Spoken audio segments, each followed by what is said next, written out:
কোথাও সাইন লাগলে বলুন, আমি করে দিচ্ছি। পুলিশ, থানা সব আমি ফোন দিয়ে ডাকছি। আপনি আগে ওর ট্রিটমেন্ট করুন। শান্ত হন আর নার্স ছেলেটাকে ভেতরে নিয়ে যাও ওটিতে। আর ডক্টর নাসিরকে কল করো, বলো যে আমি ইমার্জেন্সিতে কল করেছি।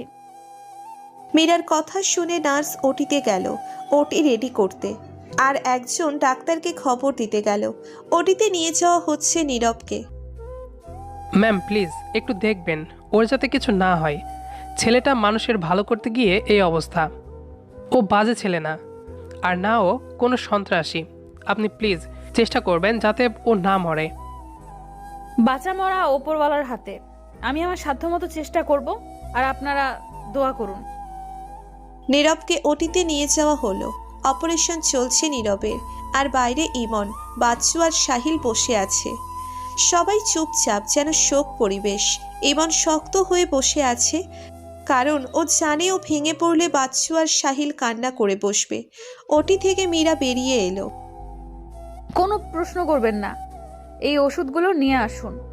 আপনার ফ্রেন্ড ঠিক আছে, আপাতত কিছু লাগবে না, তবে ব্লাড লস হয়েছে প্রচুর, ব্লাড দেওয়া লাগবে। এ পজিটিভ ব্লাড লাগতো, আর হসপিটালে এ পজিটিভ নেই। ব্লাড লাগবে তাই তো? কয় ব্যাগ লাগবে? 2 ব্যাগ হলেই চলবে, কিন্তু ব্লাড পাবেন কোথায়? এ পজিটিভ রেয়ার গ্রুপ, পাওয়া যায় না সহজে। এই যে ওর রক্তই এ পজিটিভ। এই সাহিল, যা রক্ত দিয়ে আয়। তাহলে তো হয়েই গেল।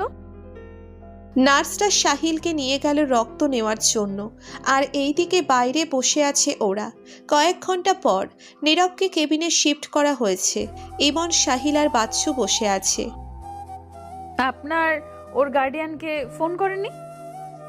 আসলে ম্যাম, ওর গার্ডিয়ান বলতে আমরাই। ছোটবেলাতে অ্যাক্সিডেন্টে ওর আব্বু আম্মু মারা যায়। ওদের বাসায় যে দাদু কাজ করতো, উনি আর ওদের ড্রাইভারই ওকে মানুষ করেছে। খুবই স্যাড, কিন্তু এরকম বাজেভাবে আঘাত পেল কিভাবে?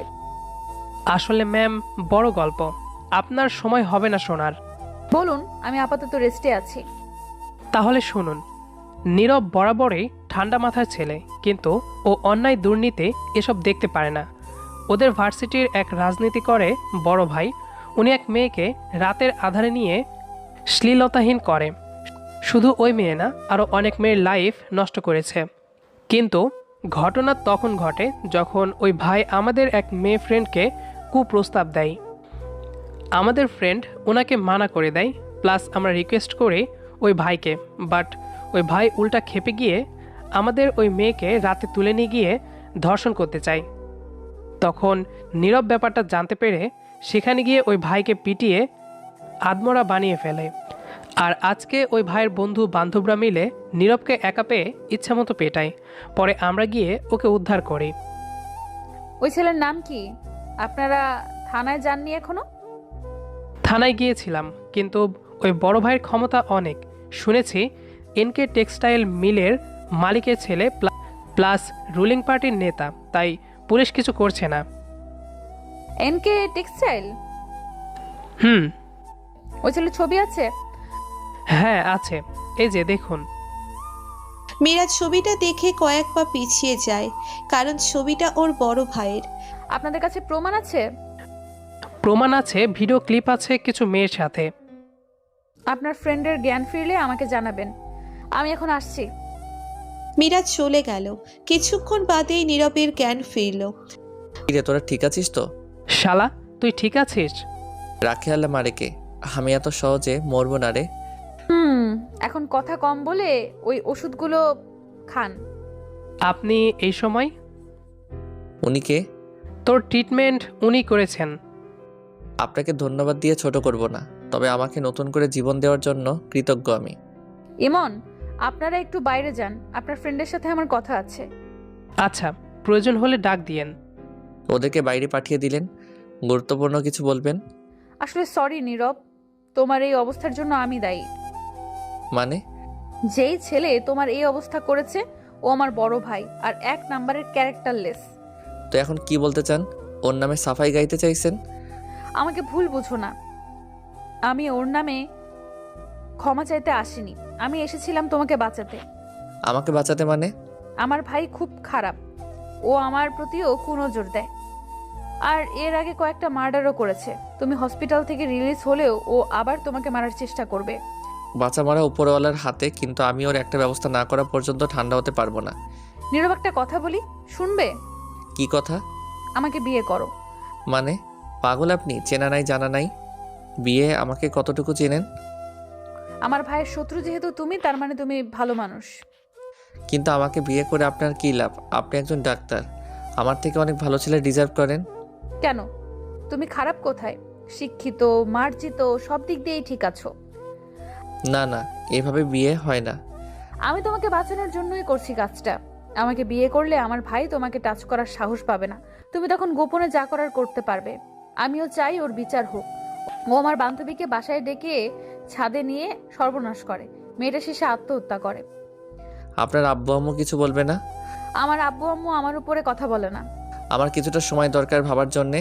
আচ্ছা, তুমি রেস্ট নাও, আমি একটু পরে আসছি। আপনিও ভেবে দেখেন, আমার মতো ছেলেকে বিয়ে করে কি পাবেন।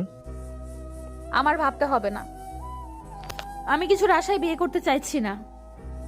আমি কর্মক্ষম, শিক্ষিত, কিছুটা দেখতেও ভালো। তুমি বসে খেলেও আমার সমস্যা নেই, বাট তোমার ক্যারেক্টার আমার ভালো লেগেছে। না হলে অন্য কোনো ছেলে হলে আমি বলতাম না। মীরা কথাগুলো বলে চলে গেল। নীরব ভাবনায় পড়ে গেছে কি করবে। মীরার ভাই আসলেই খুব ডেঞ্জারাস। তখন জেদের বসে পিটিয়েছে, আর এখন ওকে পেলে ওর ক্ষতি করবে, প্লাস ইমন সহ বাকিদের। কিরে, উনি কি বললেন? উনি তো এইগুলো বললেন। উনি খারাপ বলেননি। নীরব, বিয়েটা করে নে, তখন মীরার সাহায্যে সোহানের একটা ব্যবস্থা করতে পারবি। তুই বলছিস এই কথা? ভালোর জন্যই বলছি। ইমন বাইরে গেল। কিছুক্ষণ পর মীরা আসলো। হিরো, এই নাও, এগুলো খেয়ে নাও। ক্ষুধা লেগেছে নিশ্চয়ই। তা অবশ্য লেগেছে, বাট আপনি খাবার পেলেন কোথায়? বাসা থেকে রান্না করে এনেছিলাম। আপনি খেয়েছেন না আমাকে খাওয়াচ্ছেন সবটা? না, আমি খাইনি। আমি অন্য কিছু খেয়ে নিব। আমার সাথে খান, না হলে আমি খাবো না। ওকে বাবা, খাচ্ছি। খাওয়া শেষে মীরা নীরবের দিকে গালে হাত দিয়ে তাকিয়ে বসে আছে, জবাবের অপেক্ষায়। এইভাবে তাকিয়ে থাকবেন না। আমার উত্তরটা পাইনি এখনো। আমার উত্তর হ্যাঁ, তবে আমার সম্বন্ধে আগে জেনে নেন। প্রথমত আমি এতিম, তবে এর মানে এই না আমি ফকির। আমার আব্বু আম্মু আমার জন্য যথেষ্ট রেখে গেছেন। টোটাল সম্পত্তি হয়তোবা আপনাদের সমান হবে। দ্বিতীয়ত, বিয়েটা কখন করবেন? আমি জানতাম তুমি মানা করবে না। আজকেই করব। কাজীকে হসপিটালে ডাক দিচ্ছি, ওয়েট। মীরা কাঁচি ডেকে এনে হাসপাতালেই বিয়েটা সেরে ফেলল। এক সপ্তাহ পর হাসপাতালের বাইরে দাঁড়িয়ে আছে সোহান, নীরবের অপেক্ষায়। বের হলেই হামলা করবে, কিন্তু নীরব বের হলো মীরার সাথে, যেটা দেখে। এই মীরা, এই ছেলেটার সাথে তোর কি?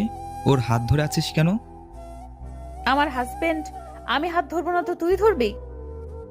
হাজবেন্ড মানে? আমার মতো তুইও নেশা করা শুরু করলি নাকি? কি সব বকছিস? বিশ্বাস না হলে এই দেখ, কাবিননামায় আমাদের সাইন করার ফুটেজ। কাজটা ভালো করলি না। এই চল সবাই। সোহান ওর বন্ধু বান্ধব নিয়ে চলে গেল, আর মীরা নীরবকে নিয়ে নীরবের বাড়িতে। এই, তুমি এত বড় লোক, আগে বলো নাই কেন? বলছিলাম তো যে তোমাদের সম্পত্তির সমান প্রায় আমারটা। আমি তো ভেবেছিলাম মজা করছো। আমি তো মজাই করি। এবার বলো তোমার ভাইকে কিভাবে সাহায্য করবা? ও প্রথমে এখন বাসায় যাবে আর আব্বুকে জানাবে এগুলো, বাট আব্বু কিছুই বলবে না। তখন ও এখানে আসবে আমাদের ক্ষতি করতে, আর তার আগে আমি কমিশনারের কাছে গিয়ে সব তথ্য দিয়ে আসব। তুই ডাক্তার না গোয়েন্দা? এত কিছু কখন চিন্তা করলা? দেখতে হবে না বউটা কার? এই নীরব, এই মেডেলগুলো কার? কয়েকটা আব্বু আম্মুর, আর বাকিগুলো আমার। কি করে এত মেডেল পেয়েছো? আমার এতিমখানা আছে 3টা, আর বৃদ্ধাশ্রম আছে। এছাড়া বিভিন্ন সামাজিক কাজকর্মের মাধ্যমে পেয়েছি। তোমাকে যত দেখি তত অবাক হই। আচ্ছা, এখন থাকো তুমি, আমি কমিশনারের কাছে যাব আর আসবো। মীরা বাড়ি থেকে বের হয়ে সোজা কমিশনারের অফিসে। নীরব ইমনকে ফোন দেয়। ইমন, তুই মীরার পিছে পিছে যা, দেখ ও কোথায় যায় আর কি কি করে। কেন, তুই ওকে সন্দেহ করিস নাকি? সন্দেহ না আসলে ভাই বোন, তাই আর কি একটু কেমন যেন লাগছে। আচ্ছা, দেখছি। নীরব শুয়ে আছে সোফায়, কপালে হাত রেখে। তখনই কেউ নীরবের গলায় সুরসুরি দিল। নীরব তাকিয়ে দেখল মীরা। কাজ শেষ বেবি, এখন যে কোনো সময় সোহান অ্যারেস্ট হবে, আমাদের টেনশন শেষ। তোমার ভাই 3-4 বাড়ির পাশ দিয়ে গাড়ি নিয়ে গেছে, সম্ভবত নজরদারি করছিল।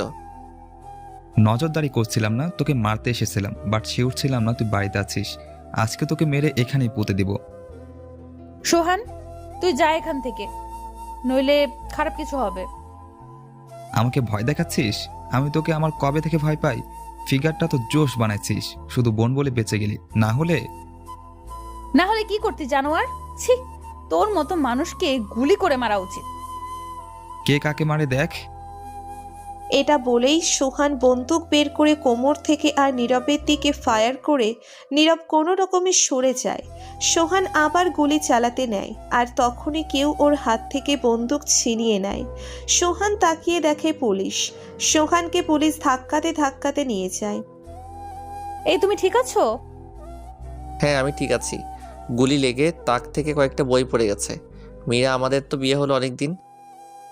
তো আমাদের তো ফুলসজ্জাটাই হলো না। লজ্জা শরম নাই? এইভাবে বলে কেউ?